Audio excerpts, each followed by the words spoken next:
Hey, sweet mama. Welcome back to another episode of Mom in Process. I'm your host and creator, Amy Cawthorn. As always, thank you so much for joining me today. If this is your first time joining me, welcome. I have an incredible guest that I'm really looking forward to introducing you to. And if you're a returning listener, welcome back. We have talked a lot lately about holistic health and nutrition and overall wellness. And I wanted to bring a guest on today to talk about a specific aspect of our health. And it's one that I know very little about. So I approached this episode in a very, I want to say, naive way. A lot of the times I have some background or some knowledge on some of the topics that we discuss, but this one is all about gut health. And I have very little knowledge on this. So my approach to this was from a very general standpoint. What is gut health? And before I get into some of the topics that we discuss in this episode, I want to introduce you to the incredible guest that I have coming on to the show, and who I had this incredible conversation with. And it's Jayne Williams. She is a certified holistic nutritionist, but she also has an incredible podcast as well. She is a business coach mentoring other wellness practitioners. And she also talks to us a lot about her specific issues that she had revolving around gut. And her gut health. So she actually comes to this from a very realistic, raw, honest standpoint where she actually experienced some of these issues, had struggles and troubles getting help from the time that she was 5 years old. And she dives into that story with us as well. But Jayne is also a former fitness instructor. She has a background in journalism, and she thought forever that that was what she wanted to do for the rest of her life. And then her health and her story and her journey just took her in a different location, in a different path. And she leaned into that, and she found her calling. She found her calling in helping women and mothers and all types of individuals who are struggling with their health in this very practical and individualistic way. And my conversation with Jayne is, like I said, a very, I don't want to say surface level in a bad way. I don't want it to seem like it's not interesting, but it really, really dives into what is gut health? Why is gut health important? How do we know if we have good gut health? What steps can we take to improve our gut health or keep our gut health in a good spot, in a good place? Who do we talk to if we're having problems with our gut health? Do we talk to, a holistic practitioner? Do we talk to our MD? Do we talk to a friend? Who do we talk to? How do we investigate this? How do we learn more? We talk about all of those things in this podcast. Jayne is an incredible wealth of knowledge. She's also a mother, interesting enough, and she'll share about that more in the podcast as well.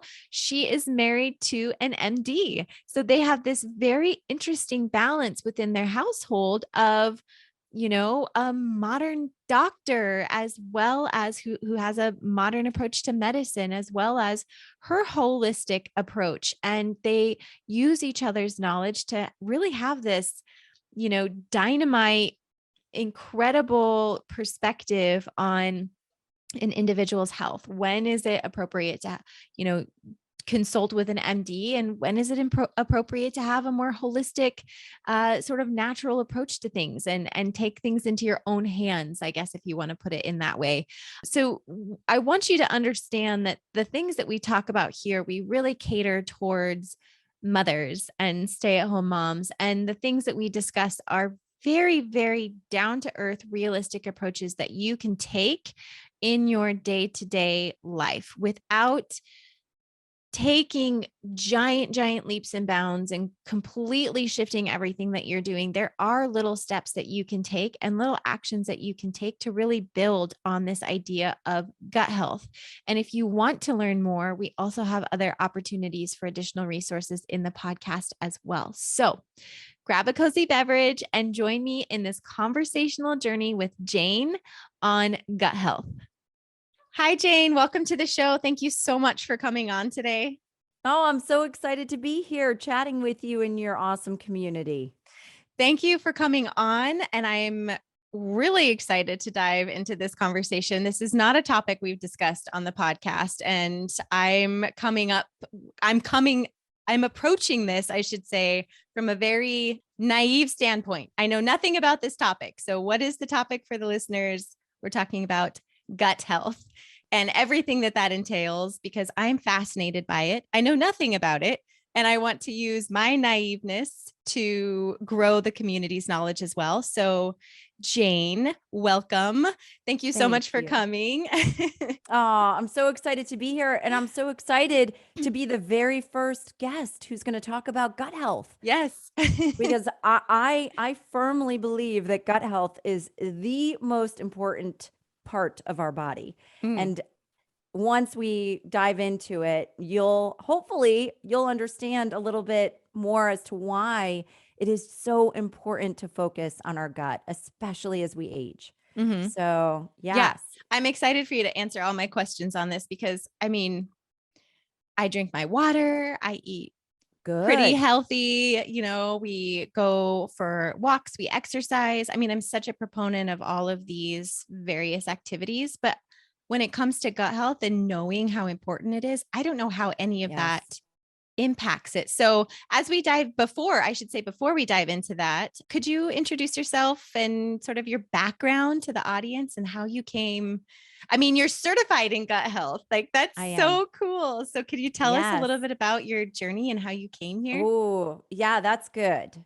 So, my journey actually, looking back now and knowing what I know now, my journey started when I was 5 years old, Mm, believe it or not. And my parents got divorced, and I was riddled with this crazy anxiety. I was a bottler as a kid, mhm, and my parents kind of had a messy divorce. But over the years, as I was getting into being a teenager and even into my early 20s, I was dealing with a lot of stomach issues. mhm, And it was gas, it was bloating, it was pain.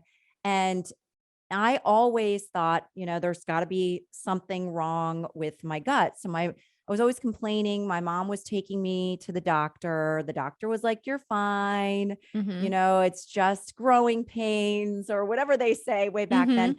I'll tell you what, just full disclosure, I'm 46 years old now. So we're going back like 30 years, right? Yeah, right. 30 plus years. And way back then, nobody talked about gut health. I mean, that was Right. just not a thing that we talked about. It wasn't mainstream. Nobody talked about pooping. Nobody Mhm, talked about any of these things. So mhm, I was a kid riddled with anxiety that, really, I think my mom was told, she's just probably stressed out because of everything that's going on. And, I was the oldest. I have a younger sister. So, it was blamed on this idea of anxiety. There was never a focus on gut. And the reason why is because we just didn't know what we know now. mhm, So when I was about 22, 23 years old, um, I got into severe pain, and I had been dealing with it on and off. I kind of lived in this constant state of feeling meh, just mhm, feeling, I don't know. And that's kind of how I lived. mhm, But, I had a high pressure job. I started off as a journalist. I worked in television, and it was very fast moving, fast paced work, very stressful, all of that. And I didn't know how to deal with stress. And again, I dealt with a lot of stomach issues, but I landed in the hospital. mm, And I think that was the first wake up call for me that, oh my God, something's going on. And people were throwing around, you need a colonoscopy. I heard these words, irritable bowel disease. I heard these words, autoimmune. I heard these words that I had never heard before. And nobody ever even really talked about my gut. mhm, I heard more things like anxiety. mhm. So, long short of it, I had a couple of colonoscopies within a short time frame, and I was diagnosed with this thing called irritable bowel syndrome. Mhm, And I knew nothing about it, and I Googled it way back mhm, then. You didn't even, that wasn't really a thing. And I didn't know too much, like you couldn't find too much information other than irritable bowel syndrome is made up of over 300 symptoms. So I'm Oh my like, goodness. what So is you go that? from But anxiety to the all of this. gastroenterologist that I went to see, that I had the colonoscopy with, basically wrote me a prescription. Mm-hmm. And he said, just take this once a day and diet. And I'm not blaming him or anything like that. It was Mm-hmm. just something we didn't talk about way Mm-hmm. back then. So anyhow, I faithfully for 6 years took this medication once a day. I didn't change my diet. I enjoyed my caffeinated Coca-Cola, my sugary sweet stuff, Mm-hmm. all that good stuff that I grew up on. And my gut didn't get better. It just felt bad. And I think it wasn't like an aha moment, which most of us don't have an aha moment, but it was over time me going, I, I'm smart enough to figure this out. Why is this happening to me? And am I going to really just be okay with being on medication? This was also the start of the time I was trying to get pregnant. And Mm-hmm. I had a miscarriage, and then I couldn't get pregnant. And that's when I started to look into infertility means, but we didn't really have the money at the time to even be able to look into infertility. So it was just all of these things were mounting. And finally I got to the point where I started to do some research on my own. And there were little tiny pieces coming out around gut health. And the biggest thing, I read an article. It was a clinical piece. I can't remember exactly where I read it, but it basically was talking about how the brain and the gut are connected. Mm. And this was I'm like, what? What do you mean the brain and the gut are connected? The brain is up here. The gut is in like the center of your body. Right.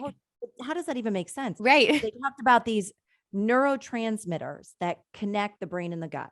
Mm-hmm. And at that time, we were just starting to figure out that in your gut lives all of this bacteria, and that this bacteria actually helps like create all of these neurochemicals, and it helps to aid in digestion, and it helps to dial down inflammatory response in the body.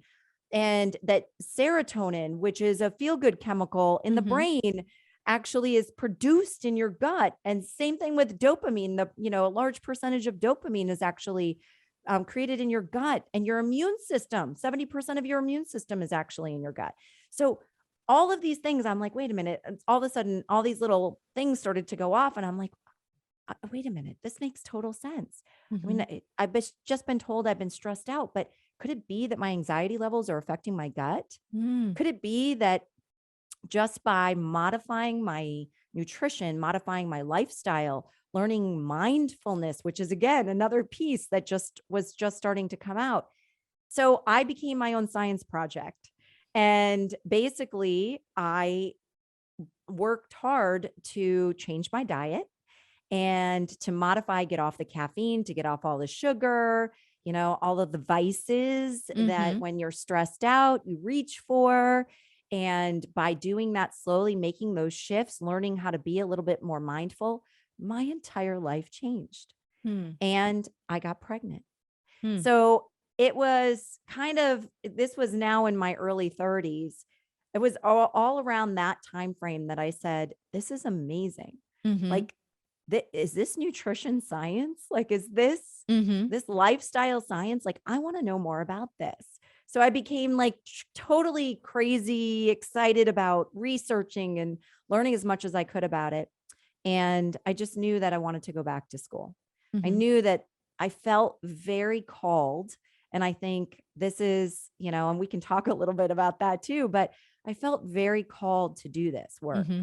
because it had made such an impact on my life. Mm-hmm. And that's when I went back to school, and I learned a bit.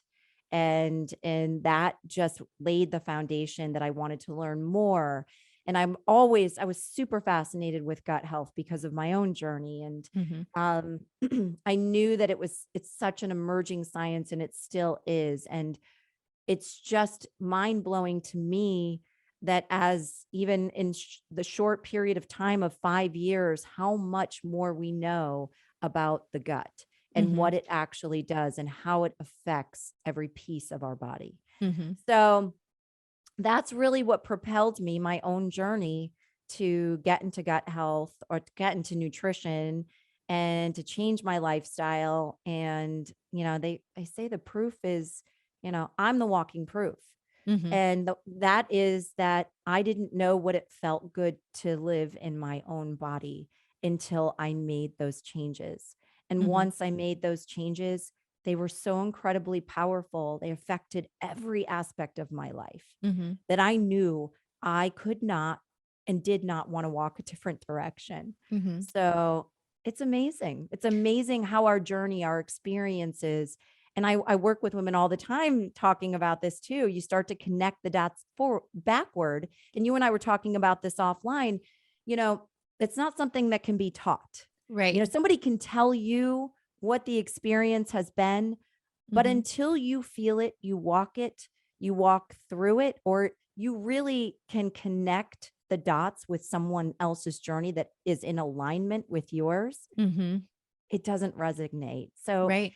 it's amazing. It is truly amazing. And I'm so grateful to be doing this work. I Mm-hmm. look back and I'm grateful for the pain, the challenges, all of that, because it brought me here and has allowed me to positively empower and affect so many people. Yeah. So it's a gift. Yeah. And I love that you said that, because you can look back and like, okay, yes, I don't want to say miserable as being overly dramatic, but yes, I was really struggling. Maybe that's a better word, in all of these years, but that struggle was for a purpose now. Like you can look back and say, okay, this actually was all a purpose, was for a purpose. And now here I am coming forward with this truth and this honesty and authenticity. And like you said, you're connecting the dots with people in an incredibly real way, instead of just, oh, I'm interested in this and I'm going to go to school, but I have no experience in actually dealing with this myself. And so you're coming at this from like, no, I know firsthand how this affects me, because it saved you, it It helped you grow did. your family, and it helped you see the world differently and better and in a more healthy way. And I love that. So let me ask you, how long into making these changes, because it doesn't happen overnight. I'm sure this was a gradual process. The more you learned, the better you could apply it, or the more you could apply it. And I'm assuming it was probably like little shifts, little tweaks, and it just kind of built on itself. Maybe I'm wrong, and you can correct me if I'm wrong, but at what point did you start to see a change? How long did that take? Yes. Well, Rome was definitely not built in a day, right? So Right. neither is, if we want to make sustainable long-term change, Mm-hmm. we have to do it slowly. And that's really important to remember. There's like a gazillion diet books out there, right? And Mm-hmm. it's 9 times out of 10, it turns into a quick fix for us because we turn into a seeker who's just looking for something. Of course, I've been there. Like I've been on the diet train. I was Mm-hmm. there when I was, younger too, thinking that was going to solve everything. Mm-hmm. But, I come to realize that, and this is obviously, again, part of the journey. And again, working with, hundreds and hundreds of women, is that when we take the time to really pattern out ourselves, get to know ourselves, and then make those tweaks along the way and be consistent, that's Mm-hmm. the big piece with Mm-hmm. change. That's where those small, tiny shifts turn into massive steps, Right. massive like change that is just so good. So it wasn't actually, it wasn't a long time, but it was longer than it should have taken. Mm-hmm. I had to wrap my head around that. And again, nutrition science is not where it was back then it wasn't where it is now. Right. So I was really figuring it all out. I Mm-hmm. was kind of creating my own, where now I feel like we're in a much easier place to get information, and we're Yeah. in a much easier place to, to work with people like myself and to, move a lot faster if we're ready. if we're Right. truly ready to make those changes. So Yeah. yeah, And yeah, like you were saying, the science before, you're saying the science wasn't there either, but also the accessibility wasn't there. We right. couldn't just hop on Instagram and look up some of this information and have access to all of this free content, or just Google, like you said, Yeah, gut health and have the opportunity to connect with a plethora of people, or have all of the resources just more right. at your fingertips. And like you said, there's still so much more to go in the research that they're doing. I feel like this is really starting to be discussed a lot more, which means the research is just going to continue to evolve and grow, which is amazing. So, Yeah. So, what? Oh, go ahead. Sorry, Jane, oh go yeah. ahead. No, I was just gonna, I was just thinking about your initial question Yeah. about what is gut health, Mhm. and like, what does that mean? Mhm. How does all of that work? And what is so mind boggling is that, we're actually more microbes than we are human. Mm. And that, like, when you wrap your head around the idea of that, which is really difficult to do, Right. Yes. but we're actually more bacterial cells than we are human cells. And that is Okay. amazing. Yes. So when we talk about gut health, we have like over 10 trillion cell or 10 trillion bacteria in Mhm. our gut. Mm. And Just it's, in our gut? Just in oh, our gut. Oh my in goodness. our gut. Okay. Yes. Yes. And there's over 1,000, there should be over 1,000 different strains. Mm. But a lot of times we don't have that Mhm. because of a multitude of reasons, anything from antibiotics to environmental to viruses to different types of over the counter medication that we're taking to diet to Mhm. all of those pieces that, all of these good guys, I call them. We've got good bad guys and we got bad guys, right? Mhm. Our I like to look at our gut as our own personal little garden, Mm. right? So what do you have to do in a garden? You've got to take care of it, number Mhm. one, right? It's in order for it to work for you and to provide the beautiful harvest for you, all of that, you need to care for it. And so by caring for it, that's, putting in really good fuel, really good food. And that's why I created my simple concept of the fundamental five, because that is really, and I call it the fundamental five because it should be fun. Food is Mhm. amazing. It's nourishing. It should taste good. It should be all the things, but it should also be simple.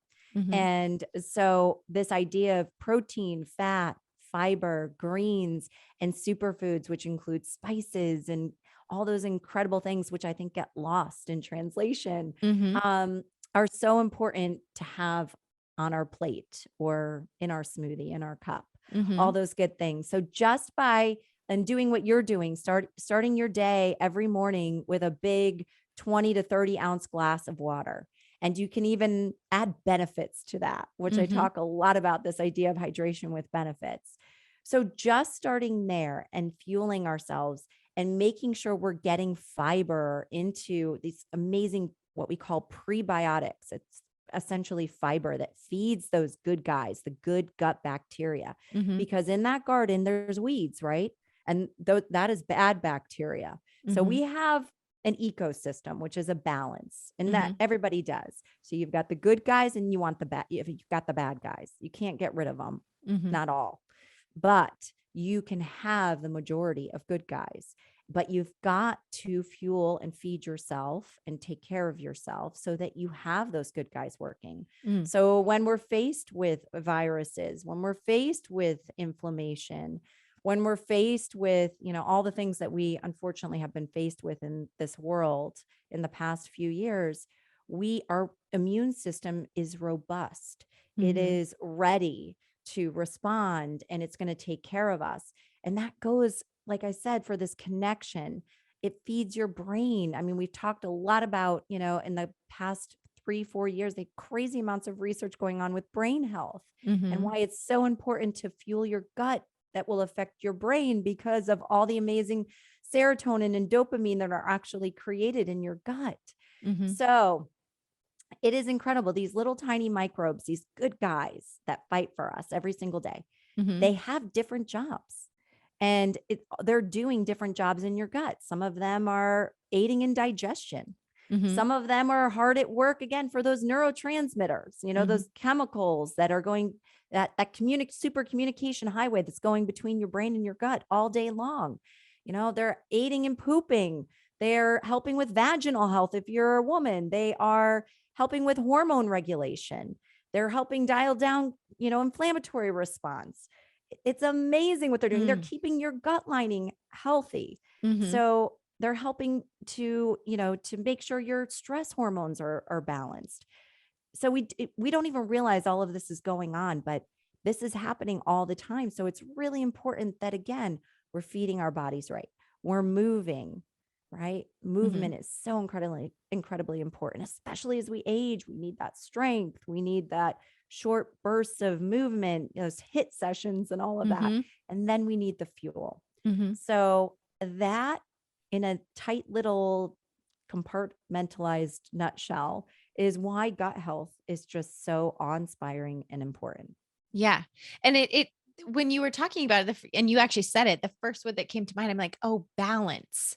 Gut health is about balance in your gut, and then you ended up saying that. And I was like, yes, I was right. It's about balance. But you have, like you said, you have to be intentional about creating that balance. It doesn't necessarily happen on its own. And do you think that it doesn't happen as easily now, because they weren't talking about gut health before, and we didn't all know this before. And, so you have people saying, well, 50 years ago, everybody was fine, but were they, were they? And so much has changed in our culture around food, and our food has changed and where we get it from. So does that play into the issues that we're having right now with gut health and all of these other underlying issues that maybe were not a problem before? Do you think that this is all kind of correlated? Yes, yes, and yes. Yeah. Okay. I know that was like a lot all in one. Yes. A big yes, of course. Yeah. Again, and yes, our food system is to blame, but I just feel like we have to take a personal responsibility. Sure. There's a massive personal responsibility into what we're buying, who we're buying from. It's a choice, right, what we're fueling our body with. Mm-hmm. Now, I get that organic food can be very expensive.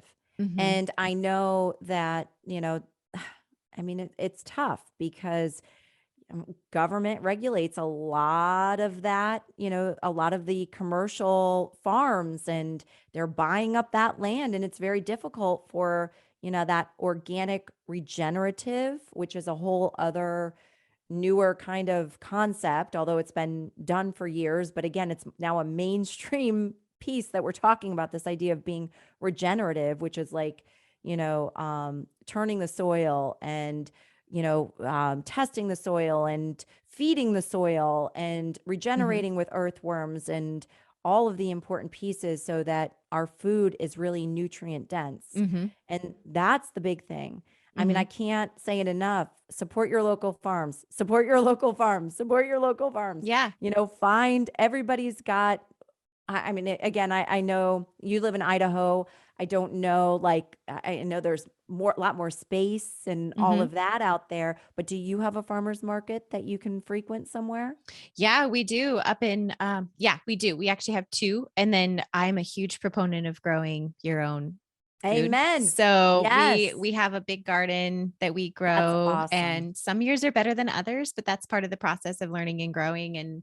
But So a good. lot of our produce, especially in the summer, and then we do some canning and preserving too. So a lot of our produce comes from our local home, from us, or my parents grow a big garden too. And then we also source, for us personally, we source most, not all, but again, like little steps, right? If we know more, we can do better. But we source most of our meat locally as well. Like we hunt. So we have, we hunt deer and elk. So we source that straight from the land. And then, that truly says a lot about where you live. Yes, I know. I know you're on a beautiful acreage and you have all of that. That is amazing. But Mhm. even like talking to those that live in the city or live in more Yes. urban areas, now even, they have city, planting, and Yep. they've got, these little co-ops that you can be a part of. And I love community supported agriculture, CSAs, where you Mhm. can buy into a share and, get your a portion of their produce or their meat or Mhm. all of it, the Mhm. eggs. I think it's amazing what we and if you're not sure, and we can put this in the show notes for people too, if you're not Mhm. sure, there's so many places you can check out online to see what's close to you. Mhm. But it's cheaper doing it that way. It's cheaper even buying in bulk, meat, and then freezing and all Yeah. of that. Yes. And nowadays, we even have, like, I buy online. I use Butcher Box. I really Mhm. like Butcher Box because, they support local farms. Um, there's a couple of other farms that, are up and coming that I love that practice regenerative farming. I buy from Mhm. them. Yeah. So we really have, even if you don't have local access, you now have access to buy grass-fed, meat and Right. sustainably raised, regeneratively raised meat and, organic produce and all of that. Mhm. So Yeah. it's There's amazing. definitely options now, like you're saying. Yes. There's options, but it takes a little bit of work and a little bit of effort. But like you said, we'll Right. keep it really simple. If people are interested in that, I can put links to all of that in the show notes below. I think that's a great idea.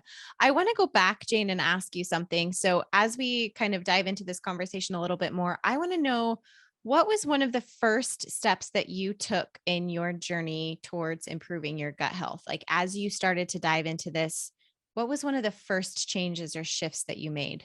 Sugar. Ah, yeah. Yeah. Yeah. Huge. Okay. Yes. I was pre-diabetic at like 24. I Oh, remember wow. I went for I she said I'm pre. I remember she was like, I just want to show you this.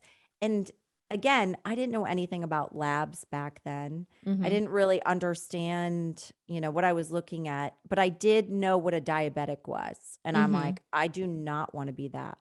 Mhm. And, I really like my vice, and really part of, my issue was biggest issue was sugar. Mm. So nobody told me to dial down the sugar.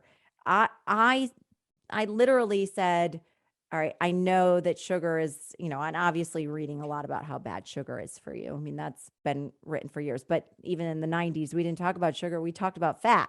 Right. Everything was Right. low fat. Right. So, but yes, so dialing down sugar made a massive change in my gut. Mm. And so it was a slow thing, getting kind of, because sugar's a drug. It's Mhm. addictive as cocaine. That's what the research says. So it was really slowly dialing down sugar, Mhm. and until I didn't need the can of Coca-Cola anymore. I Mhm. didn't need it any day. And Mhm. then getting caffeine completely out of my diet and getting the sugar really far down, lowering that. I lost weight. I felt better. I didn't have the bloating. I wasn't constipated for, 2 weeks at a time. Mhm. All of those pieces, I mean, that was a massive game changer. Mhm.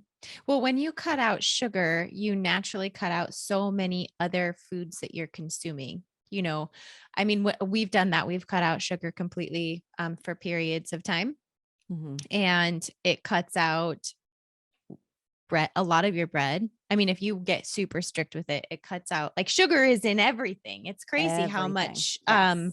food has sugar in it that you just think, oh, this is like what I would consider healthy. Well, you look at the back of it and it's packed full of sugar. Even kids' vitamins have sugar in it. And you're just like, what? Why?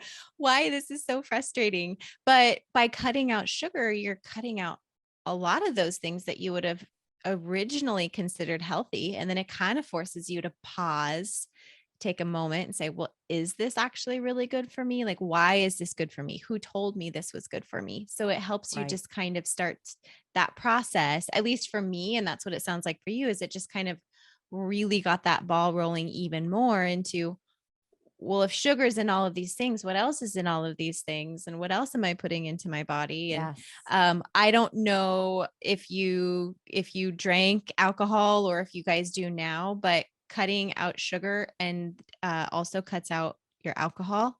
And it just, oh my gosh, you just feel so much better. Yeah, no, I actually I don't drink. Hmm. My husband doesn't either. But I mean in college I did, but alcohol never agreed with me. So Yeah, I don't I'm one of those imagine. that just Yeah. never, yes. I mean I never had a good feeling with alcohol. But there are certain alcohol. You can, I mean if you're someone that likes to have a drink, you want to go out and have a Hmm. drink with friends or something like that, there are options that Hmm. don't have the sugar. So Hmm. you can do that. There's Mm. alternatives. Okay. That for Yeah. sure.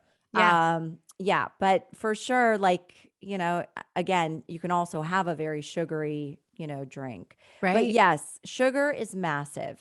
And Okay. like you said, empowering yourself to become a good label reader, Hmm. and that's huge.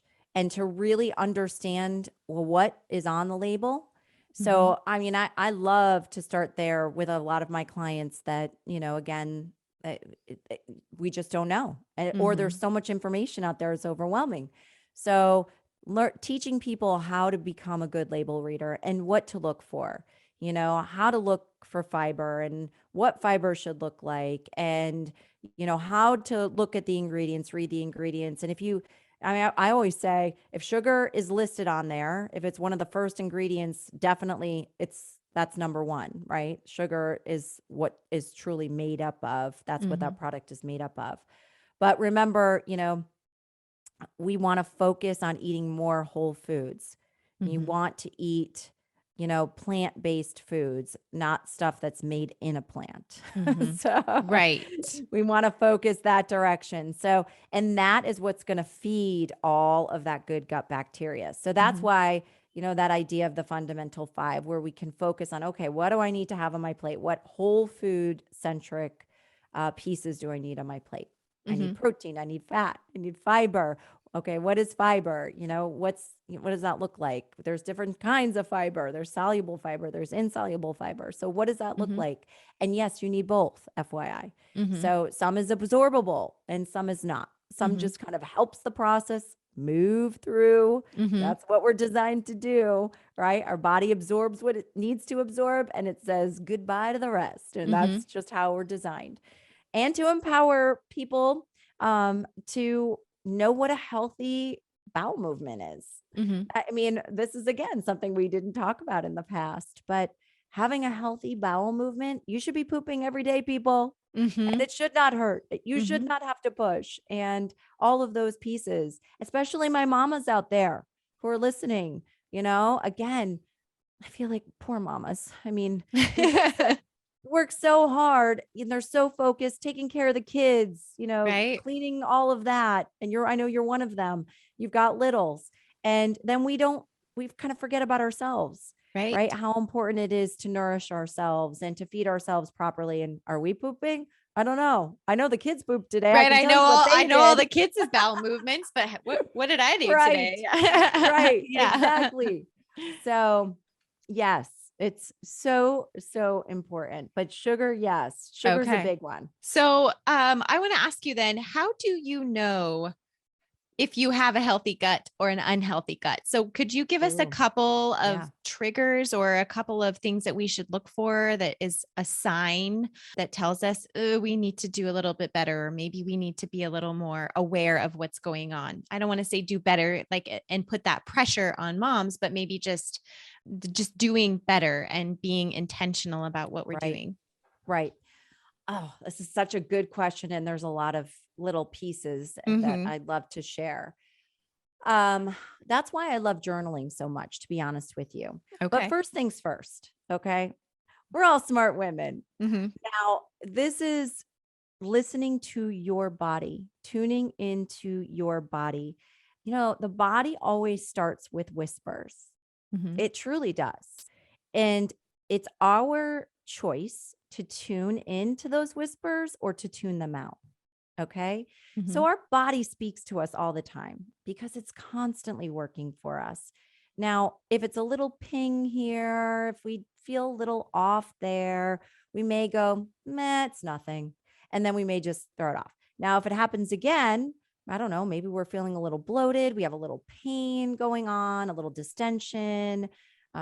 Maybe we haven't pooped in a couple of days. Maybe we have a little headache going on. If it starts to turn into a little pattern, maybe we go, okay, what's going on here? I don't know. I'm on my period. Or maybe, I went out to dinner with friends the other night. That could be it. Mhm. And then again, what are we doing? We're Mhm. rationalizing it and we let it go. Mhm. Right. So that tends to start to mount. And sometimes it is nothing. Sometimes it's something you did eat and it works itself out. And that's Mhm. great. But a lot of times it is a little something. It's Mhm. inflammation increasing in your body. It is leaky gut, and we can talk about that. It is irritable bowel syndrome, which a lot of women have. It is, a constipation issue, a fiber issue. Mhm. It's sometimes it's SIBO, which is small intestinal bacterial overgrowth. And sometimes it's something else. Sometimes it's an autoimmune. Sometimes it's, which, we never want to get to that part that we're dealing with an autoimmune or a disease or something Mhm. like that. So that's why I always empower women to listen to the whispers. And if you've got a little something going on, if there's something whispering to you, a ping, a pang, a pain, anything like that, then you should start journaling. Like, Mhm. see if there's a pattern to what's going on immediately. Mhm. Like, you can journal for 5 to 7 days. And if there is something, you're going to see a pattern. Mhm. And what I mean by that is, you write down what you ate. And I have this for everyone listening. I created a free journal Mm. and it has Okay. all of this information on it. You can go to my website. It's a pop-up. You can get it, download it, print it off, use it.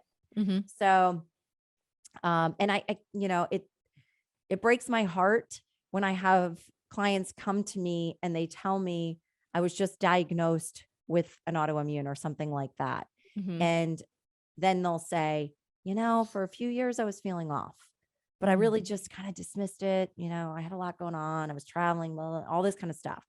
I mean, and sometimes we just don't know, right? Mhm. Sometimes we have these pings, but then we feel okay. And this is definitely a pattern that sometimes happens with the gut. Mhm. Oh, and sometimes, if you're dealing with something, I mean, we can really deep dive into this, but if you're dealing with, something that is, has a cycle to it, Mm. you can be in a cycle where you feel a little bit better and then you start to feel bad again. And then Mhm. you feel better and then you feel bad again. So it confuses people. But if you Mhm. start to really journal and tune in, you ultimately, your body. Mhm. It's just a matter of tuning in. And you know that when something is slightly off, Mhm. you know, I mean, it's just choosing to pay attention to it. One of the things I was thinking about as you're saying that, like, this is so interesting because mothers, I feel like, are Intuitive. Are you so going to say that? intuitive. Yes. And also, we justify feeling like garbage because we just had a baby or we're That's good. postpartum or we're pregnant or it's because I've had kids and my digestion has changed. I have literally said that. I've had kids or I had a baby and it completely changed my digestion.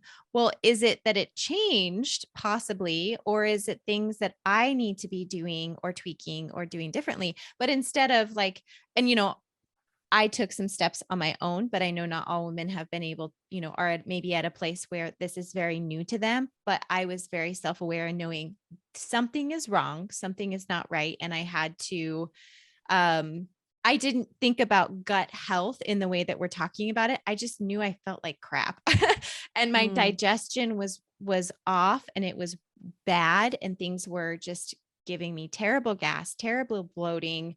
And I was able to kind of work through that independently. But as mothers, we're always like, I feel like we're blaming it on a pregnancy, or we're blaming it on we just had kids, or and then pretty soon you have another child, but you haven't taken care of what your issue was before. And then you're like you're saying, now you have clients coming to you that have an autoimmune issue. And I just think of women that continue to have children and haven't actually taken the time to take care of themselves and deal with this. Like that was just the first thing that came up, because like you said, we are so busy and we are so focused on everybody else's, Mm-hmm. poop and stomach Yeah. and health, that we stop to forget it, Right. just stop to focus on our own. It's true. It's true, Yeah. especially when kids are little. Yeah. When kids are little, Right. I totally understand. I mean, now that my daughter is older, she's, more independent. We're in a different stage. Mm-hmm. Life is different. Life Yeah. is definitely in a different place. And I have one. And for Right. the busy moms who have 2, 3, 4, 5+ kids, Mm-hmm.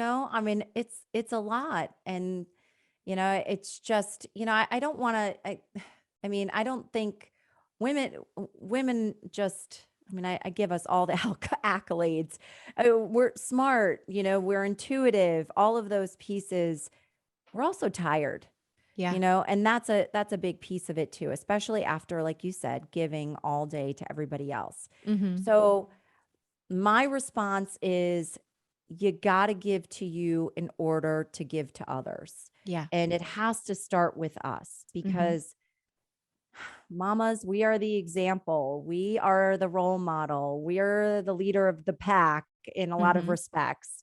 I know the guys will say they're the leader of the pack too, but we, the mamas, are really, I mean, we're in it all day Yeah. long. Right. So we're doing it. So we've got Yeah. to really take care of ourselves. So I really just want to give everybody like a giant hug and say, you first. Yeah.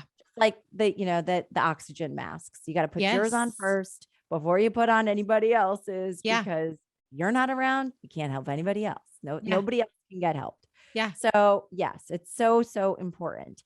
Yeah. So So start tune in and journaling, pay like you attention. said. Yeah. Yes. Start journaling. And then from there, like, what are some things we should look for? What are some Yeah. things that we should keep an eye out for? Yeah.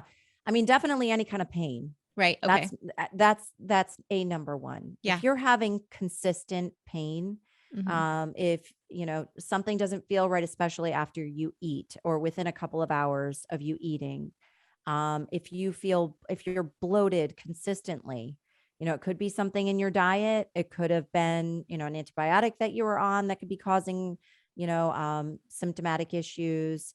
Um, just pay attention to the pains, like I said, the bloating.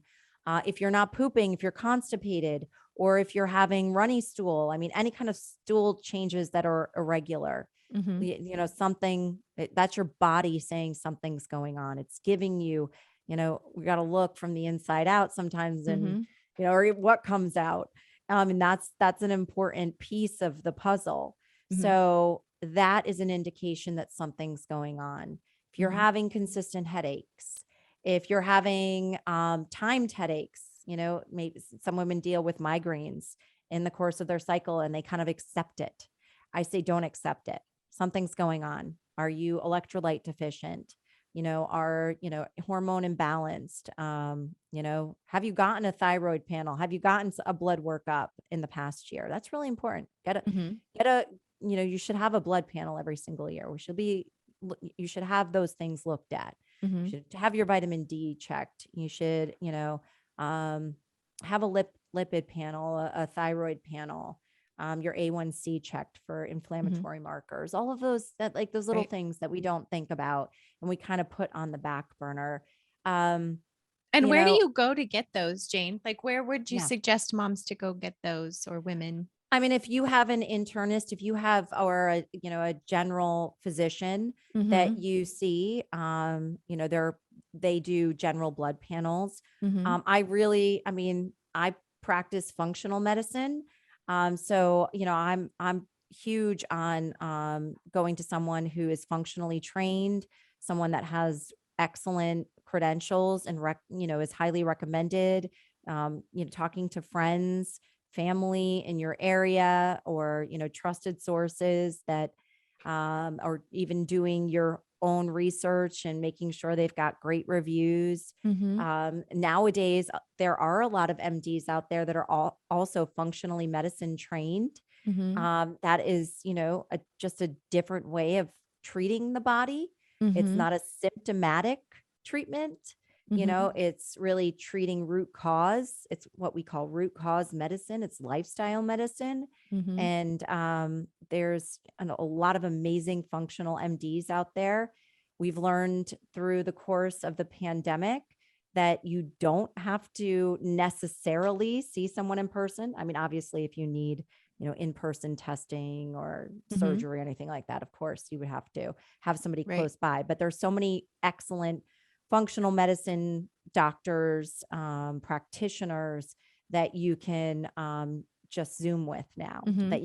that can order blood work, extensive blood work, and mail it to you. You take it to a local lab, and then, it goes back to them. They read it, they make recommendations. Mm. So again, our access to healthcare is a lot different. And I also recognize that, unfortunately, we still live in a state of functional medicine not being covered by insurance. Mm. Not always. Right. Now, a lot of times you can get reimbursed. Your insurance will reimburse, if not all, a portion of it. But, there's a lot of good, traditional doctors out there that can run these kinds of tests if they have the functional training. And, Mm-hmm. again, it's just doing your homework, doing your research. But I do encourage people to get a yearly blood panel. And if you've got something going on, it may even have to be more frequent than that. Mm-hmm. So, and that's really important. Yeah. And that Um, gives you that picture instead of just like a shot in yeah, the dark of, I think this is what's going on, or I think that's what's right. going on. Just maybe getting that baseline testing done just to Yes. see, and Right. I really encourage my listeners and the women to do that. I just had mine done and I don't remember the last time I did that. And it's something that I really want to be very intentional about doing, like you said, on an annual basis, because we've put off our own health long enough, like we were talking about earlier. Yeah. And I just feel like you were saying, first of all, you just have to have that whole big picture, but it really helps you take care of everybody. Like you said, you have to put your oxygen mask on before you can help anybody else. And so before, you start, like I said, the shot in the dark and you don't know where to start, maybe that's where you start. Like, I'm just going Right. to do some testing. I'm just going to see my PCP if that's where you want to go first, or Right. find somebody that you trust. And Yeah. maybe the feedback that you get, we've talked about this in other podcasts. Maybe the feedback that you get isn't as helpful as you would have liked it to be, or I don't really know how else to explain. Maybe you just didn't have a good feeling about the feedback that you got. So try somebody new, like you said, and Yes. keep advocating for For yourself. yourself. Yes. Yes. I was just going to point that out, Mhm. and again, I have a lot of women who come to me who have gone to several places, gone to several people, and haven't gotten answers. Mhm. And that makes me so sad too, Yeah. because, again, I'm married to a traditionally trained, doctor. Mhm. So, and he's an amazing doctor. He's an Mhm. amazing guy. And, his own journey in life has brought him even into that, holistic empowerment piece around his own health. And Mhm. he's, walked his own journey around that. They don't teach that in medical school, Right. and 9 times out of 10, there may be, I never want to say that they don't, because there are some medical Right. schools that are now bringing in nutrition. But traditionally, with everything, a medical doctor, an MD has to learn, there's just no time. I mean, these people go to school forever. Our doctors Sure. go to school Yeah. forever. So I get that. And it's amazing to me. I have friends who are MDs and then go back and become functionally medicine trained. That is so awesome, because they see both sides, right? Mhm. They get the full spectrum. I mean, it's just amazing. And there's also incredible, natural paths, and, nurse practitioners who do additional training and all of that. So I mean, there's so much out there. It's just going to somebody that, you can trust, and that truly make sure, if you're going to go to a functional medicine doctor, or if you're going to go to somebody who says that they can run in-depth testing, functional medicine testing, that they have the experience to be able to read it, because it's very complex, Mm-hmm. and to not just read it, to interpret it and treat for it. Mm-hmm. So that's another piece that I have seen a lot of. Mm-hmm. So again, that's an important piece. But yes, I advocate, if you are not getting the answers that you know that you need, if you still are having issues and it doesn't feel right, don't give up. Mm-hmm. Never give up.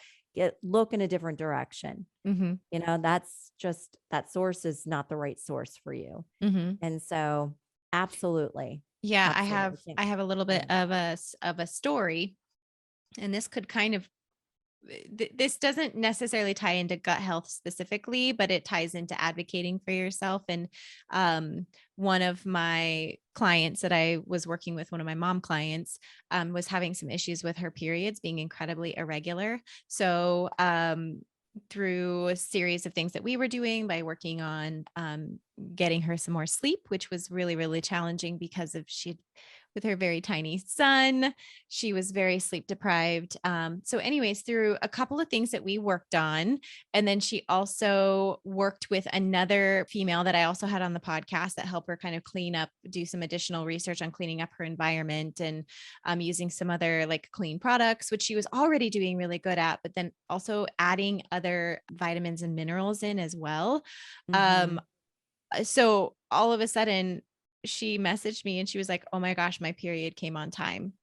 But it took, her going to her doctor and not getting the answers that she was looking for, but then Mm-hmm. taking a very proactive approach in some healthy steps on her own independently. So my point is, she kept advocating and she kept looking, instead of just saying, "My doctor said everything is okay, and I'm just going to kind of keep suffering through this and keep plugging away." She looked for another resource, and then looked for another resource, and then took action steps on those resources, and then took multiple action steps within those resources. And she finally That's got to a awesome. point where it was working and everything kind of came together. And, looking back, it's so hard for her to know even like what that one thing was. And so I know this doesn't tie exactly into gut health, but it's a great example of just, she advocated for herself, and she has 3 kids. And so she's also a busy mama, but she was like, "No, like Yeah. something is wrong and I'm not giving up." And I really encourage women to do that. And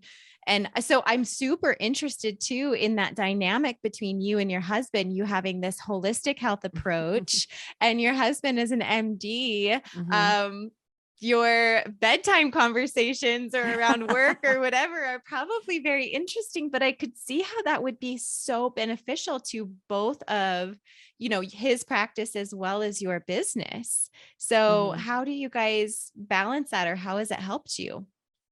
Oh, well, he's so smart. I mean, Mhm. he's an awesome guy. And, I feel like, how some people are just born to do something. Yeah. He was truly born to do what he does. Oh, Like that's that. awesome.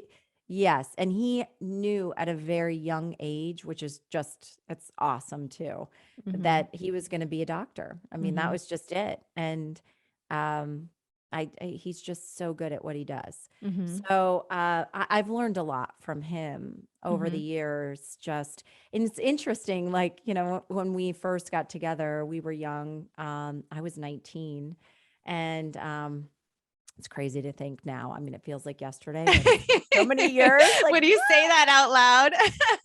I know, I don't believe it. It's like, what? No way. Yeah. Brad and But I was 19 when we met and got together really, too. Yeah. And I'm just like, "Oh that's my gosh, this is awesome. 15 years ago." And I'm like, "Whoa, I've spent over half my life with you." Yes, Or about half it my is. life. Yeah. Yeah. It is. It's incredible. I mean, so we met before, he was still in college, undergrad. Yeah. So, and he actually went to grad school, and then he went to med school, and then you have intern year, you have residency, then fellowship. I mean, so we've been together since, way back when in the day. Mhm. But just what our conversations, I mean, And he's just like my go-to. I mean, it's Mhm. just, if I have questions, if I'm working with someone and it's, just I have questions or interest in case or to pick his brain. I mean, he's just that kind of guy, and I Mhm. love that. It's awesome. And Mhm. it's crazy. Like 9 times out of 10, he's like, yeah, this is what I think it is. And I'm like, what? Come on now. Seriously. Mhm. And he's right. Yeah. So, Yeah. you know, Did it's he awesome. was it But in on the yeah, Oh, go go on. ahead. I'm No, sorry. go I was ahead, gonna Jane. say on the flip side, he's run into some health challenges in his life, a Mhm. few, I mean, minor things, but I've been able to help him. Mhm. And I've been able to help him with his diet and, help him work through some things. Mhm. So that's been awesome too. And through that, he has definitely seen a different side of medicine. Yeah. So, whereas the first order was always to go to the doctor, get a script, right?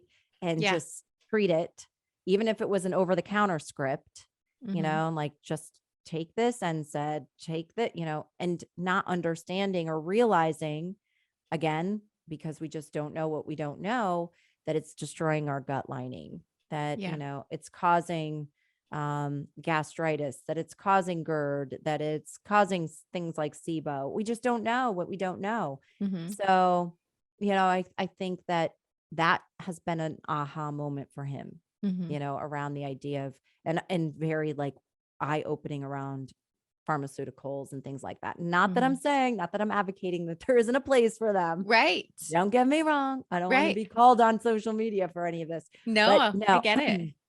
but for sure, empowering ourselves first Right. and, and then identifying.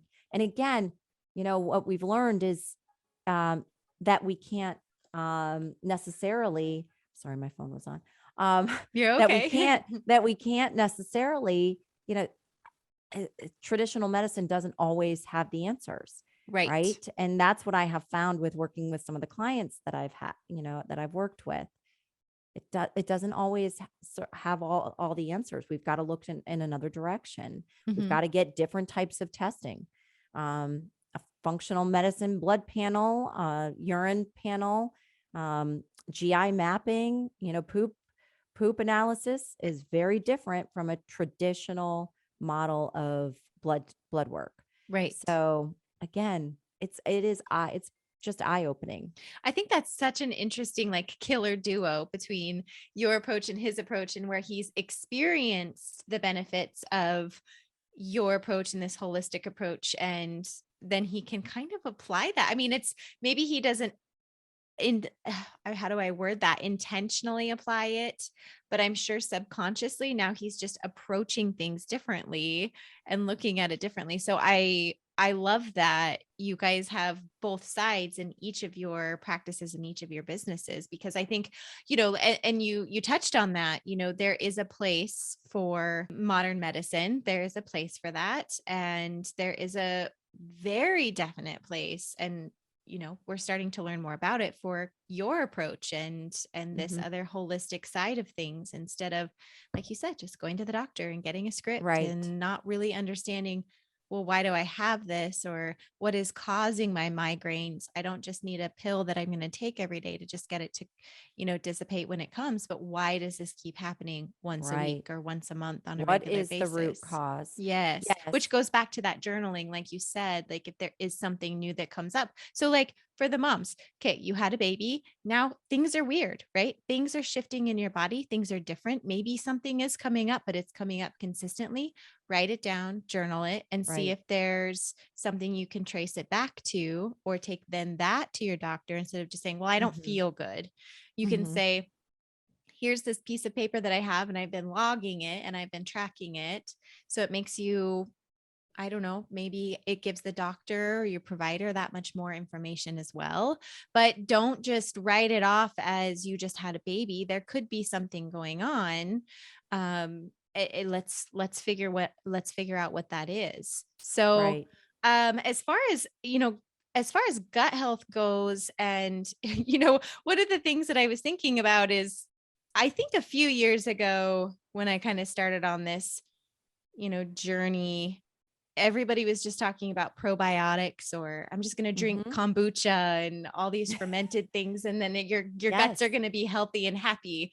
But it really goes Yeah. into a little bit more than drinking or eating fermented foods and taking probiotics. So what are some of the other Yes. things? I know we've touched on food and, clean whole foods, but what are some other things that we can do that impact our gut health as well? Oh, that's good. You mean outside of food Yeah, or in yes, I'm addition? sorry. In Okay, addition outside. to Okay. food. Yeah, Okay. yeah, yeah. Yeah. Movement. Okay. Movement is huge. Mhm. So, we're talking, again, this is lifestyle, right? Your Mhm. gut is absolutely impacted by your lifestyle. So, if you are sedentary, if you are sitting for long periods of the day and Mhm. not moving, now I know I'm talking to moms. I mean, we don't. Right. Typically there's not a lot of sitting involved, but if you are sedentary, if you're working, you're sitting at in an office job and you're sitting for many hours of the day, your body needs to move, Mhm. in order to move food through your digestive tract, in order to, um, eh, t- for cellular health. I mean, just sweating Mhm. and, again, getting your heart rate up, cardiovascular health, all of those pieces. We need to move. We need to strength train.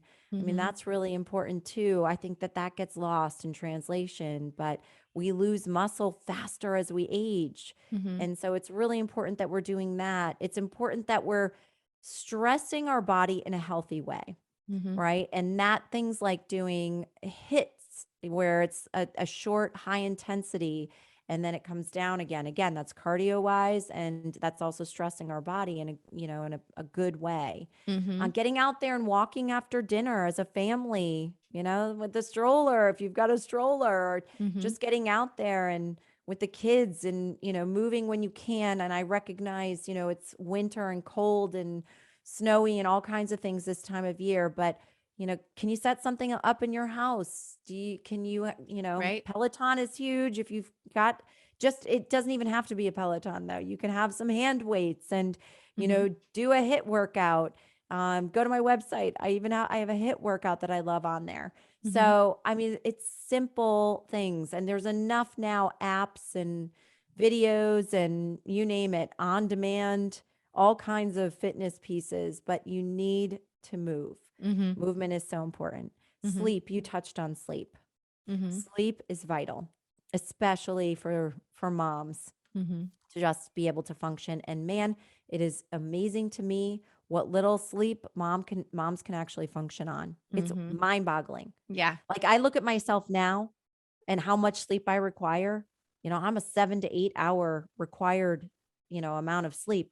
Whereas when my child was a baby, if I got 4, I was like, it's been a good night, Yeah, right. right?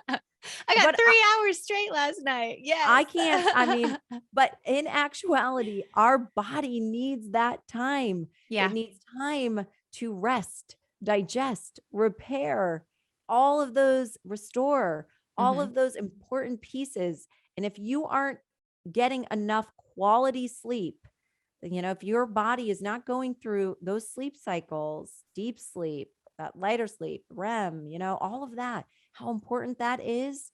If you're not getting that, your body is not able to repair. And Mm. another piece that we forget is, while we are sleeping, while we're resting, our body is working really hard. Mhm. Our body works all night while we rest.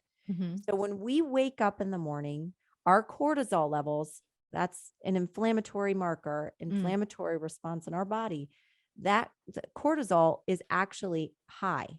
It's Mm. higher in the morning because your body's been working. So moms, busy moms, for example, they jump out of bed, and I'm generalizing. Right. So, and I know there's a lot of mindful mamas out there that know, hey, you know what? I get up and I take care of me really quick. I do this, but I also know even, if you're a mom of somebody of an older child, just being a mom, you tend to like jump up, but we need to dial down those inflammatory levels when we get up in the morning. Mm. And if we don't do that, we're already starting the day on a higher inflammation mark. And Okay. that will only raise throughout the day. Mm-hmm. And inflammation is a timepiece. So inflammation builds over time.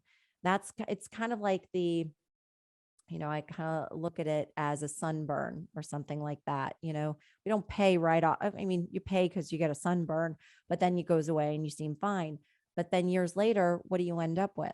Mm-hmm. Sometimes you end up with melanoma. Sometimes it's basal cells. Sometimes, I mean, we pay for our Right. sins later on. So, you may have a low levels of inflammation going on in your body. And, within a year, all of a sudden something more is happening. Mm-hmm. So Yeah. they're increasing over time. So Yeah. what can we do in the morning? Well, what we should be doing, hopefully we've had a restful night of sleep, or we've had a decent amount, at least 7 hours of restful sleep. Mm-hmm. Then in the morning, the first thing we do is drink water because we're also dehydrated. Mm-hmm. So if you can drink 20 to 30 ounces of room temperature water, and you can also put some benefits in there, benefits like a pinch of sea salt, because a mineralized sea salt, because it Mm-hmm. contains minerals. I've been Especially reading about women, this. I tried it the other day. It was awesome. I feel like great. I drank more water faster and easier for some reason. I don't know. So go ahead, continue. But this Yeah, is something that's new that I good. just heard about. So I love that you're talking about it too. Yes, I always say room temp or slightly Yeah. warm water in the morning. Okay. And to make it easy for yourself, you can put it at your bedside the night before in a mason, even a 32-ounce mason jar. Yeah. You can put that next to your bedside if that's easy for you. Whatever you've got, you can put it in, your favorite water flask, or Mm-hmm. that's a 20 or 30 ounces. But make sure that it's room temp or slightly warm. It's very hard to get down a cold water in the morning. And Yeah. when we talk about holistic health, in Ayurvedic practice, it's an Indian way of medicine. Basically, we believe, or Ayurvedic believes, that you have a fire that burns, that helps with digestion in your belly, in your Hmm. gut. And if you are putting cold water on that, you are dousing the flames, making it difficult to digest, difficult to absorb those nutrients, all of that. Oh, I love So, that. and it is easier to drink in the morning. You're kind of waking your system up. Mm-hmm. So I highly encourage lemon, like squeeze of lemon in there, a pinch of sea salt, a little aloe in your water. I've got recipes on my website if you're interested. Some people like to put a little chia seeds in your water because they gelatinize, and they contain like 10, when they expand, they hold 10 times their weight in water. Oh, So cool. I you didn't have, know that. Yeah. yeah, The sea salt, what I was saying earlier, the sea salt. So I've been drinking water for a very long time. I drink my water before my coffee. So I love that you gave that suggestion. But it was the sea salt that I was saying that is a very new thing. So this added benefits, like what you're talking about to your water, I'm so interested in. And we have chia seeds, and I'm like, what am I supposed to do with these things? I don't know. But to just sprinkle them in your yes, water, that's such a great yes. idea. Okay. Yeah, and I think about women, I mean, in general, we tend to be mineral deficient, women, Okay. especially, men too, Yeah. but women specifically, magnesium, potassium, sodium, we Mm, tend to be low, and especially magnesium. mm, And so we need to make sure that we're getting those essential minerals, we're replenishing with them too. And mm-hmm. especially if you're a mom who's breastfeeding, I mean, you want to talk about depleted, Right. you're giving baby all that really good stuff. So you got to make sure, not just on the food side, that you're replenishing. And sometimes moms who are breastfeeding need more. They need more protein, they need more fat, they need more Right. essential minerals, all of those pieces, more Mm-hmm. more fiber. Um, but you need to make sure that you're replenishing every day. I mean, I Mm-hmm. like, electrolyte drinks, or electrolyte powders that don't have sugar, all the crappy sugar and preservatives, Yeah. and no Gatorade or anything like that. Sure. There's I like Elemental Labs. That's a really good one. Okay. Things like that that are just mineralized Mm-hmm. pieces. They're not all the junk in there. Mm-hmm. So I really like pieces like that for moms. And if you notice you're becoming fatigued, a lot throughout the day. If you notice you have like a mild headache, that's a huge indicator that you are actually dehydrated. Mm. And if you're somebody that, feels thirsty, you're already dehydrated. Mm-hmm. You're underneath it. So we definitely need to be drinking more, and we need to have those hydrating benefits without a Mm-hmm. doubt. So um those benefits are those essential minerals that we're Mm-hmm. lacking.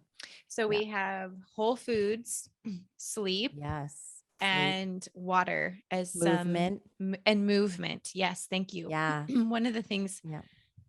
excuse me, one of the things I wanted to say about sleep, what I learned is that you can't catch up on sleep as an adult, but for moms, you can, well, adults in general, like kids can actually catch up on sleep. That's an actual thing. But adults can't do that, but you can sleep ahead. So, like, I'm just thinking of moms who are nursing or have newborns and they're up a lot and they're like, there's no flipping way I'm going to get 7 hours of sleep. Well, one of the things that you can do, and it may not get you there entirely, but every little bit will help, is sleeping Mm-hmm. ahead. So that's why we Mm-hmm. say nap when the baby naps. Well, that's just a very general blanket statement, but there is a purpose behind that. And there is a reason. It's not because you're sleeping from the night before. I mean, as good as you'll feel when you wake up from that nap, but you're actually putting into your sleep bank for that night that's coming up of less sleep. So you're actually just putting it into your bank in order to store it up for when you're going to have less sleep like that in that coming night. And that was something that I read about. And I didn't ever know that when I had new babies. And I just thought, well, I'm making up sleep, but I woke up and I still didn't feel like great. Mm-hmm. But if you can kind of approach it with a different mindset of you're actually putting sleep into your sleep bank for what's going to be coming up, then I was like, oh, okay. This makes more Right. sense now. Yes. So, Yeah, no, that is awesome. That's awesome. If you can nap when the baby is napping, yeah, if you can be just very like consistent with that, yeah, that helps a lot. That yeah. helps a lot until you get to that part where you're sleep training.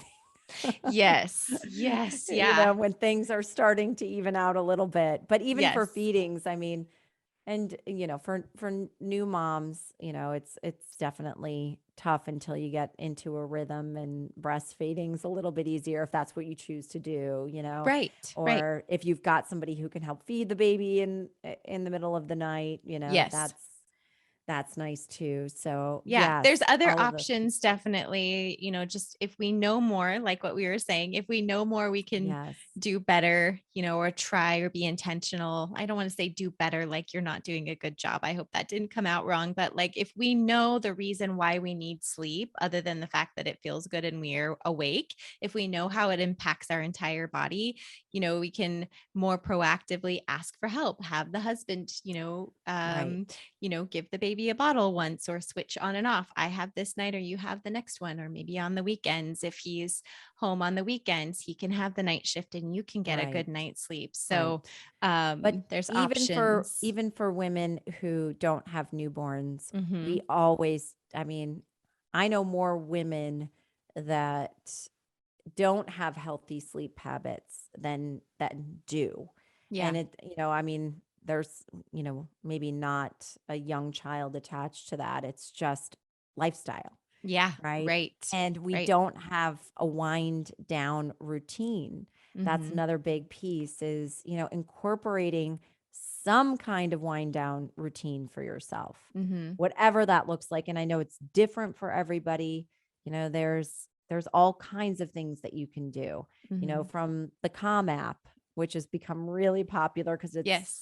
10 minutes, but that's been so effective for people, making your room cool, closing the shades, making sure things are dark, taking a shower before bed, Mm-hmm. pieces like that, or a bath if you're a bath person, and just doing relaxing rituals that feel good to you. Mm-hmm. And we need that. Like Mm-hmm. that is, as much as it's, we think of it as a luxury, and it's really not. Right. It is self-care. And I think that we confuse this idea of self-care for luxury. It Mm-hmm. shouldn't be that way. Right. Self-care is vital for good Mm-hmm. health. Yes. And, that making sure that you're taking care of yourself with the basics that we talked about, getting up, making sure you're drinking 20 to 30 ounces of room temp water, putting in those healthy benefits, breaking your fast or what we call breakfast, healthy, choosing something like a fundamental 5 smoothie, that has those components in it, or, a healthy breakfast that has fat, fiber, protein, and greens and all that good stuff that we know is going to help us to start our day, fuel our day the way we need to, help our digestion to get right on track right away. I Mm-hmm. mean, breaking that fast is so incredibly important. That first meal of the day, whatever that Right. looks like for you, what time that is, it's so important to make sure that we're choosing all of the really good things to put in our body. Mm-hmm. I'm like methodical about it in the morning. Like I love my routine. I love Mm-hmm. it. Even when Mm-hmm. I travel, I try to stay in it. I Mm-hmm. work really hard to stay in it. Yeah. I work hard to make my life easy. Mm-hmm. And that is what I teach my clients too. Yeah. I'm going to teach you, I'm going to empower you with your toolkit that it's going to be this, we're going to get you into a groove. It's going to take a little bit to get there, but once you get there, it's going to make your life easy. Why? Because you're going to feel good. Mm-hmm. You're going to feel really good. Mm-hmm. And you're going to want to do it more because you feel good. You want to live at that level and you want to keep, leveling up because it feels so good in Mm-hmm. every aspect of your life. Mm-hmm. So that's amazing. That's Yeah. empowering medicine. That's empowering rituals that feel good. And, that's the feel good piece to it. When Mm-hmm. something feels good, you're going to do more of it. Yeah. Right. I think that builds on that So, self-awareness once you start taking those steps forward, like what you're saying. I mean, that ends up building this self-awareness so you know when to shift and when to pivot or when to ask for help or know something's wrong. But if you're not taking any steps at all towards your overall health, then how are you supposed to really know what's going on with your body if you're not taking any time to try and focus on your body? So some of the things that you right. talked about are very intentional little steps that we can take to build that self-awareness and love ourselves and treat ourselves better so then we can go forward and raise these children that we're trying to raise and take care of our homes. So I love that Yes. approach and I love that individualistic approach to it too, Jayne, how you apply that to your routine is different from my routine. My routine is different from another mom's Absolutely. routine and what Yeah. works within your household. So with all that being said, this was an incredible conversation. I want to ask you, is there something about gut health that I didn't ask or that you're like, I want to tell everybody this, because like I was saying, I came from this from a very naive standpoint. Like I just want to learn all the things in as short of a time as possible. But is there something that you want to share or something Yeah. else that we didn't touch on? I think the biggest thing is to just understand that our body does not work in silos. Mm-hmm. And I think that's one of the things where that it's kind of that old adage, like that we used to think that, the brain is the brain, right? What happens in the brain is all about the brain. It's focused in the brain. Same thing with the gut. Mm-hmm. That's not how the body works. We're interconnected. Everything is connected. I mean, our head's connected to our torso. There's a reason why your gut is located in the center of your body. It is your central command station. Mm-hmm. And that's kind of like I almost think like, can we come up with a different word than just gut health? Because when we say gut health, we think it's just the gut. It's Mm-hmm. really not. It Right. is your central command station for your entire body. Mm. So I'd love people to rethink how they think about what happens in the gut. Mm-hmm. Because if you're having migraines, it could be a gut issue. If you have an autoimmune, it could be a gut issue. Mm-hmm.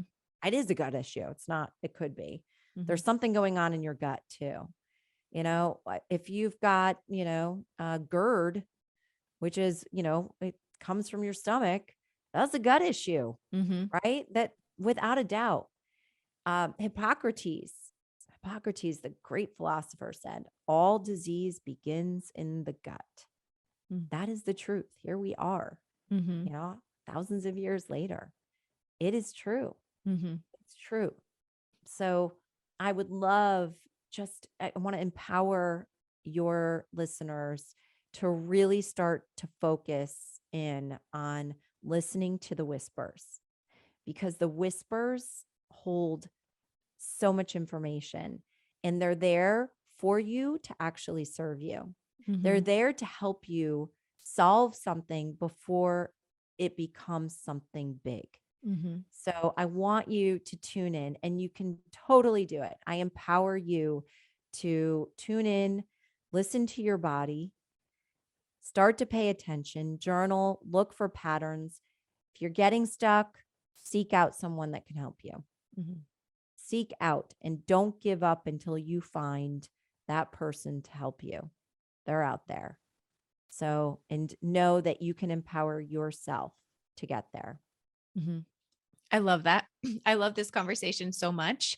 I knew nothing about gut health other than it's important, but I didn't know, I don't really know how to address it. And now I do. So Jayne, Well, thank that's awesome. I you. feel like I did my job if you really feel that way. Yes, That's no, I great because we could talk for do. days around Yes, gut no, I health. do because I mean, it gives me like more of a purpose. Like I know water is good for our body, but why is it good for our body?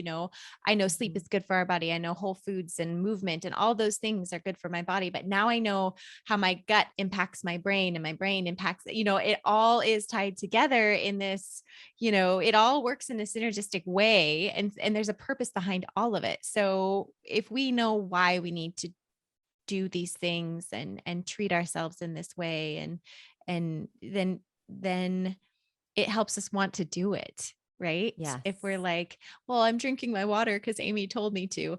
Well, Amy didn't just tell you to, Jayne told you to also, because it impacts your overall health and your gut health, Yes. which then impacts everything else also. So I Yes. love this. Yes. Thank you so much, Jayne, for this incredible conversation. I will put Oh, thanks, Amy. Yes, I'll put all of your Appreciate I'll put all of your information, your contact information in the show notes. So can you tell people where they can find you too? And then I'll also add it to the show notes below. Sure. You can find me at jaynewilliams.com for my website. You can find me on Instagram at Jayne_Williams Wellness. You can find me on Facebook at Jayne Williams Wellness. YouTube channel. I mean, you can find me You're out pretty there. much Yeah. anywhere. So yes. And definitely, yes. Go to my website, make sure you download all the free resources I have, Mhm. especially the Fundamental 5 guide. That I set up just for this reason. I want to empower women. I want to help them to build a toolkit that they need for themselves Mhm. and to empower them to better health. Mhm. I love that. Thank you so much, Jayne. We'll have to have you Thank back on you. and maybe dive into Anytime. other conversations You too. got So, it. all right. Well, Oh, take and care. I Oh, should say yeah. you Yeah. can find I forgot my podcast, and Oh, check out my yes. podcast, Elevated Wellness, too. Yes. I've got some great guests, from functional medicine doctors to oh gosh, to lifestyle experts, experts, you name it. Mhm. You Savvy have mamas. You had So an incredible guest on that I listened to. Your podcast is wonderful, a thank great you. resource. But I listened to one where you guys talked about intermittent fasting and the Oh, benefits of yes. it. It was so good. It was That's really good. Cynthia Thurlow. Yes, Okay. she's got an incredible story, right? If you've listened, Yes. you know her story now. Oh, Yes. yes, Yeah. huge. So it's so fascinating. Hmm. And yeah, it's crazy where, a lot of clinical studies around intermittent fasting have been done with men, but not women. Yeah. So this, That's what you guys were talking about in that podcast. It yes. was so And interesting. it's so interesting, and it really is. I mean, there's so many medical benefits for women, Hmm. and she's just blowing it up with her programs and teachings around intermittent fasting. So Hmm. Yeah, her definitely TED check out Talks. I mean, her TED Talk. I was Massive. very interested in what she was saying because there aren't a lot of women that are talking about it. So your guests on your show are wonderful experts, plethora of knowledge if anybody wants to dive a little bit deeper Thank into some of you. these conversations. So I'm glad you added that in there. Thank you. Oh, I know. I'm learning. Yeah. That's okay. No, no. Okay. Well, thank you so much, Jayne. Thanks, I Amy. really enjoyed this conversation and I appreciate you taking the time for my audience today. Anytime. All right. We'll talk to you soon. Hey, sweet mama. Thank you so much for joining Jayne and I in this conversation around gut health. I hope you found as much value in this conversation as I did. Like I said, going into this, I really don't know much about gut health. And after having this conversation with her, it really, really puts more into perspective the reason why we do these healthy things. Yeah, we know water is good for us and it makes us feel good and it clears up brain fog, but it also impacts our overall gut health. We know we need to get sleep. We know we need to eat whole foods. We know we need to move our bodies, but it's interesting in how you move your body and when you move your body and when you drink your water, how those little mindful acts and understanding of the decisions that we make impact our overall gut health. And one of the things that I loved about this conversation is everything is practical. Everything can be done at home within the constraints of our availability and time. And it gives us this empowerment to know I can make these decisions and still take care of the kids. I can make these decisions and still run my household. So, if you would like to learn more about this, Jayne is amazing and her podcast, like we mentioned, is an incredibly valuable tool. So, please check that out. And I will put all of Jayne's contact information in the show notes below. As always, thank you so much for listening to today's episode. If you did find value in what we were talking about, please just give us a share, tag me in it, tag Jayne in it. We really appreciate it. And just continue to support the podcast and what we're doing within this community by sharing it, talking about it. Word of mouth is the most important thing that you could do for me and Jayne as well. And both of us are working really hard to help women just like you, help moms just like you, and build our communities around help and giving and support. So give us a share and like the podcast, leave us a rating and review on each of our podcasts. And again, Jayne, thank you so much for joining me today in this conversation. I look forward to talking to you all again very soon.